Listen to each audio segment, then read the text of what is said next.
জীবনের প্রায় শেষ প্রান্তে এসে মিলল মুক্তির স্বাদ। বয়স প্রায় 105 বছর। দীর্ঘদিন ধরে খুনের মামলায় যাবজ্জীবন কারাদণ্ড ভোগ করছিলেন মালদহের মানিকচক ব্লকের পশ্চিম নারায়ণপুরের বাসিন্দা রসিক চন্দ্র মণ্ডল। অবশেষে তার বয়স ও শারীরিক অবস্থার কথা মাথায় রেখে বাকি সাজা মুকুব করে দিল সুপ্রিম কোর্ট। শীর্ষ আদালত জানিয়ে দিয়েছে আর তাকে জেলে ফিরতে হবে না, ফলে জীবনের বাকি সময়টা এবার স্বাধীন নাগরিক হিসেবেই কাটাতে পারবেন তিনি। রসিক চন্দ্র মণ্ডলের বিরুদ্ধে অভিযোগ ছিল 1988 সালে সম্পত্তি সংক্রান্ত বিবাদের জেরে নিজের ভাই সুরেশ মণ্ডলকে খুনের। সেই মামলায় 1994 সালে তাকে দোষী সাব্যস্ত করে যাবজ্জীবন কারাদণ্ড দেওয়া হয়। তখন তার বয়স ছিল 74 বছর।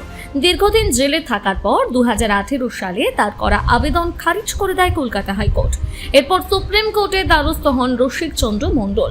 শীর্ষ আদালতেও তার সাজা বাতিল করেনি, তবে বয়স বাড়ার সঙ্গে সঙ্গে তার শারীরিক অবস্থার অবনতি হতে থাকে। শেষ পর্যন্ত 2020 সালে 99 বছর বয়সে তিনি আগাম মুক্তির আবেদন করেন।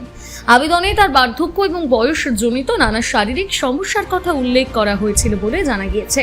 2021 সালের মে মাসে এই আবেদনের ভিত্তিতে পশ্চিমবঙ্গ সরকারের কাছে জবাব চায় সুপ্রিম কোর্ট। মামলাটি চলতে থাকে দীর্ঘদিন। এরপর 2024 সালের নভেম্বর মাসে শীর্ষ আদালত তাকে অন্তর্বর্তী জামিন বা প্যারোলে মুক্তির নির্দেশ দেয়। সেই সময় থেকে জেলের বাইরে ছিলেন তিনি। গত শুক্রবার 3 বিচারপতির বেঞ্চ মামলাটির চূড়ান্ত নিষ্পত্তি করে।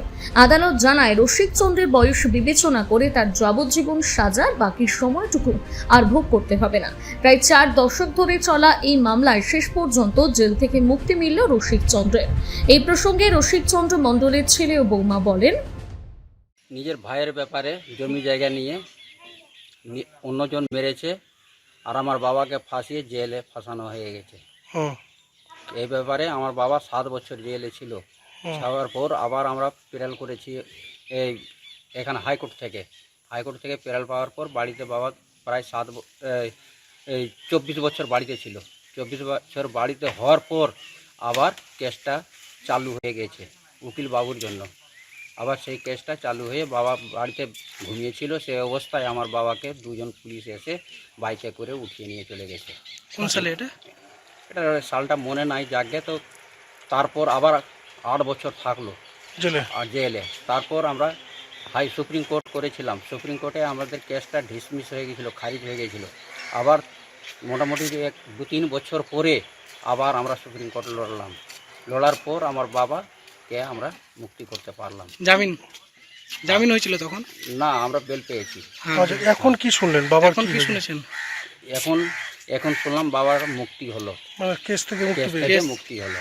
আমার শ্বশুর হলো। আচ্ছা, কি নাম এনার? রসিক চন্দ্র মণ্ডল। এর তো সাজা হয়েছিল না, জেলে ছিল? কি জন্য জেলে ছিল?